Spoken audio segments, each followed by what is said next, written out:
Vários já foram os assuntos aí que tratamos a respeito disso, né? Começamos lá com o tráfico de pessoas da Lei 13.344 de 2016 e já passamos por vários outros assuntos de interesse a esse tema central, entre eles a entrega voluntária para adoção lá do artigo 1618 da Lei 10.406 de 2002, do artigo 33 da Lei 8.069 de 90, etc. Então nós temos aí, também temos a Lei 12.010, né? A Lei 12.010 que trouxe esses modelos mais modernos aí de adoção. Então vejo que a adoção é importante e se faz, como eu já falei, é bom sempre repetir, né? Que a pessoa que adota uma criança, essa criança ela não perde o vínculo, como é normal pensar, não perde o vínculo com a família anterior, ou seja, ela participa, continua com direito à participação no patrimônio da família anterior, né? Isso é uma decisão jus-realista lá do Alf Ross, né? No recurso extraordinário 898.060, 898.060, né? Esse recurso extraordinário 898.060 garante o direito aí de participação de uma criança que seja adotada a futuramente ainda participar do patrimônio da família originária, né? Então veja que nós temos aí o decreto 99.710 de 2008, a Convenção dos Direitos da Criança, o decreto 3.413 de 2000, né? Lá no artigo 13, a linha B, que foi analisado pelo STF, né, pelo Tribunal Superior, o STF, lá do artigo 102 da Constituição Federal, nas ações diretas de inconstitucionalidade 4.245 e também 7.686, né? É importante que tenhamos essa facilidade para que ocorra a entrega voluntária para a adoção ao Estado quando a mãe ou a gestante, né, que são duas situações aí. Primeiro, a gestante é aquela que não nasceu o neném ainda, ou seja, o neném ainda está, é um nascituro, né, ainda está por nascer, já está amparado nos seus direitos pelo artigo 2º da Lei 8.069 de 90, mas ainda não nasceu, né? Então é nascituro e a mãe, logicamente, é gestante. Já a mãe é aquela em que o neném nasceu, né? Nasceu a criança. Então vejam que passa a ser mãe com o filho, né? Mãe com o filho. Então temos duas situações aí, a gestante com o nascituro e a mãe com o filho, né? Então essa entrega pode acontecer tanto antes quanto depois, né? Pode tanto antes quanto depois, como prevê o artigo 19A da lei 8.069 de 90. E esse artigo 19A, ele veio agora em 2017, né, com a lei da adoção, a lei 13.509 de 2017, a lei da adoção trouxe essa possibilidade lá, incluindo no artigo 19A, né, 19A, essa entrega voluntária aí para o Estado, né, da criança para adoção. Logicamente que vai passar por uma equipe multidisciplinar, como prevê o próprio parágrafo 1º do artigo 19A. Essa equipe multidisciplinar vai elaborar um parecer pormenorizado, né, vai entregá-lo ao juízo, né? Juízo, porque pode ser uma juíza, pode ser um juiz, a autoridade judiciária, aquele que vai julgar.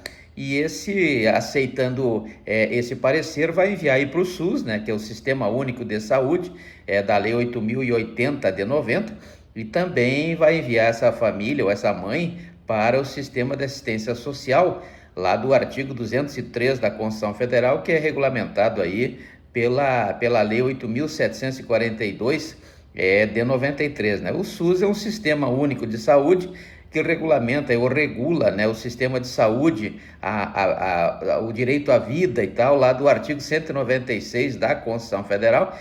São espécies aí da Seguridade Social, como prevê o artigo 193 da Constituição Federal. Nós temos aí a Previdência também lá no artigo 201, né? Então, saúde, previdência e assistência, né? Saúde no artigo 196, a Previdência Social no artigo 201, com seus benefícios lá da Lei 8.213 de 91, e assistência social com a Lei 8.742 de 93. Essas são as básicas, né? Temos várias leis aí, várias decisões também a respeito disso. O importante é que, da mesma forma que isso ocorre, né, deverá haver o respeito à chamada, antes de qualquer decisão, a chamada busca da família extensa ou ampliada, né? Família extensa ou ampliada, ou seja, buscar sempre, antes de qualquer decisão, buscar a família extensa ou ampliada. O que é a família extensa ou ampliada? Na verdade, são aquelas famílias que se estendem além do pai e da mãe, né? Além dos filhos, etc. Então, aquela família ampliada, o tio, né? A avó, a tia, né? Essa é chamada família ampliada, dentro daquele grau de parentesco lá do artigo 1591 da Lei 10.406 de 2002, né? Aquele grau de parentesco que se une aí pelo ponto comum, né? Então veja que o artigo 1591 define como se calcula esse parentesco, né? Então os parentes próximos aí, os mais próximos, além desses de primeiro grau, que são o pai, o filho, etc., né? Temos aí os parentes mais afastados um pouquinho, mas que ainda mantém essa condição de parentes pelo artigo 1591 da Lei 10.406 de 2002. Então vejam que a criança ou adolescente, ela pode conviver aí com pessoas que não sejam diretamente o pai, né, ou a mãe, e então ela tem direito aí a continuar a convivência com essas pessoas. Isso é importante, porque é importante que se mantenha o vínculo no interesse da própria criança ou do adolescente, como prevê o artigo 227 da Constituição Federal, né? Se manter os vínculos aí de afinidade e da afetividade, como prevê também o artigo 25 da Lei 8.069 de 90, né? Então tem um total aí, um prazo aí de 90 dias para que sejam encontrados esses parentes, né? À luz das necessidades, esse prazo de 90 dias ainda pode ser, logicamente, prorrogado, né? Mas tem esse prazo aí para buscar essa família, né? A família extensiva, ou família ampliada, né? É interessante isso, como prevê o artigo 25 da Lei 8.069, família extensa ou ampliada, Ainda quando não houver a indicação do pai, né, do genitor, é muito comum isso, né? Não tem a indicação de quem é o pai, logicamente e não existe outra pessoa representante lá da família extensa ou ampliada, como acabamos de falar, né, que esteja apto a receber a guarda, né, a guarda lá do artigo 1583 e também 1584, naquela forma lá, fazendo aí a analogia, né, da Lei 10.406 de 2002, a guarda essa autoridade judiciária, ou seja, quem julga, né, normalmente o juiz, na verdade, deverá decretar, e logicamente que, sendo competente, não pode ser qualquer juiz, me veio agora isso, né, porque cai muito em concurso, principalmente nos concursos aí da OAB, né, no exame da OAB, essa questão da competência. Isso é importante, né? O que é um juiz competente? É aquele que está lá na função, exatamente como o juiz natural, por previsão do artigo 5º, inciso 53 da Constituição Federal, né? Existe um juiz natural para cada causa, não? O juiz não pode pegar todas as causas, ele tem que ter uma designação, né? Esse é mais ou menos o princípio do juiz natural, lá do artigo 5º, inciso 53 da Constituição Federal. Então, esse juiz ele vai decretar, logicamente, por decreto, como está no artigo 203 da Lei 13.105 de 2015, vai decretar a extinção desse poder familiar, né? Poder familiar está lá no artigo 1630 da Lei 10.406 de 2002. Poder familiar é a responsabilidade que tem o pai e a mãe em qualquer situação, né? Então é diferente de guarda, né? O poder familiar pode não estar sobre a guarda, pode não estar sobre a posse, mas tem a responsabilidade por ser pai e mãe, né? E pode perder esse poder familiar por força do artigo 1638 da Lei 10.406 de 2002. Então o juiz vai decretar a perda, a extinção do poder familiar desta mãe, né? E vai determinar a colocação dessa criança na chamada família ou guarda provisória, né? Sobre a guarda provisória de uma pessoa qualquer que estiver habilitada, se habilitar e demonstrar capacidade, né, competência para cuidar dessa criança. Então ele vai decretar, o juízo vai decretar a extinção do poder familiar e vai decretar aí também no mesmo documento, vai decretar a guarda provisória, que logicamente há uma pessoa, uma entidade, alguém que participe aí de algum programa de acolhimento familiar ou mesmo institucional, né? Um programa de acolhimento familiar ou institucional. Além disso, esta lei, como eu falei, a Lei 13.509 de 2017, a lei da adoção, né, que alterou a Lei 8.069 de 90, diz que depois do nascimento da criança, depois, são duas situações. Aqui nós temos uma situação depois do nascimento da criança, a vontade da mãe ou de ambos os genitores, tiver o pai e a mãe, né? Então, se não tiver o pai, aí a vontade só da mãe, prevalece só da mãe. Se houver o pai, né? O pai registral ou mesmo o pai indicado, né? A mãe pode indicar um pai, né? E ele, como tem o poder familiar previsto lá no artigo 1630, né? Antes era o pátrio poder, né? O pátrio poder foi extinto pelo poder familiar. Então, o poder familiar, né? Mesmo se ele for indicado, vai ter que provar que não é, né? Pela lei lá de reconhecimento, a Lei 5.478 de 68, a lei dos alimentos, né?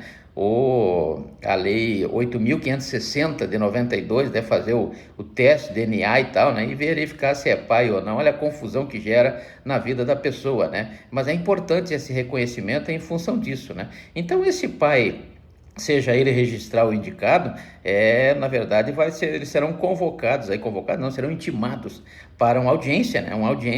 Essa audiência está prevista lá no artigo 166, parágrafo 1º da Lei 8.069 de 90, artigo 166, parágrafo 1º da Lei 8.069 de 90, né, que é o chamado ECA, né, o popular ECA. Então nós temos aí lá essa audiência, ou esse artigo prevê, né, a hipótese que dê concordância. Então eles vão lá para concordar ou não com isso que nós já falamos, né? Então, concordância dos pais, dos genitores, ou só da mãe, se for o caso, logicamente sempre na presença do Ministério Público, né? Trata-se sempre, nesse caso, de um direito indisponível, como prevê o artigo 127 da Constituição Federal, a proteção aos direitos indisponíveis. E se toda vez que tem uma criança, um adolescente, uma criança, o Ministério Público obrigatoriamente deverá ser intimado, né? Então serão ouvidas as partes, devidamente assistidas aí pelos seus advogados, né? Aqueles que têm a capacidade postulatória nos termos da Lei 8906 de 94, ou por um defensor público, logicamente, lá da Lei Complementar número 80, né? Como prevê a Lei Complementar número 80, um advogado público, como prevê o artigo 134 da Constituição Federal, e aí seria verificada através das respostas das partes, né? Verificada se há ou não a concordância, há ou não a anuência com a adoção, né? A adoção proposta, nesse caso aí, logicamente no prazo máximo aí de 10 dias, isso deverá estar resolvido, né? Contado aí da ata do protocolo, né? Então essa audiência não pode durar muito tempo para ser realizada, no máximo aí 10 dias, a contar do protocolo da petição, né?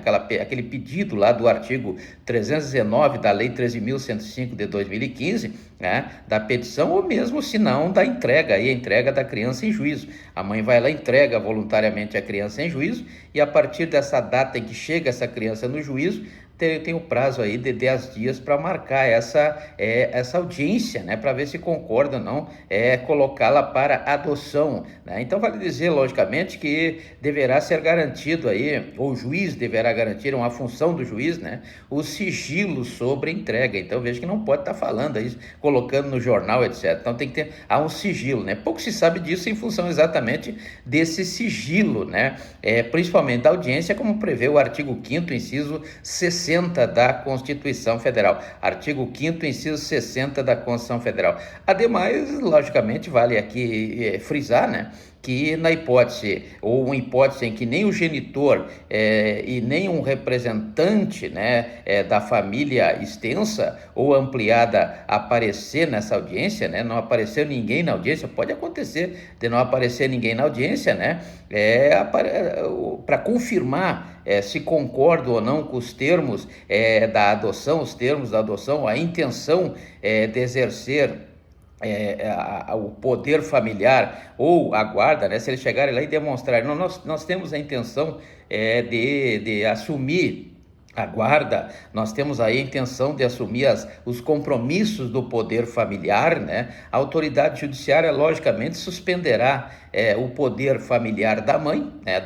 né? E a criança será colocada sob a guarda provisória daquele que estiver lá para se habilitar, que ele estivesse habilitando, né, a adotar essa criança. Então vejo que há essa possibilidade, está lá no parágrafo 6º, né, do artigo 19A da lei 8.069 de 90, que foi aí alterada pela lei 15.509 lá em 2017, né?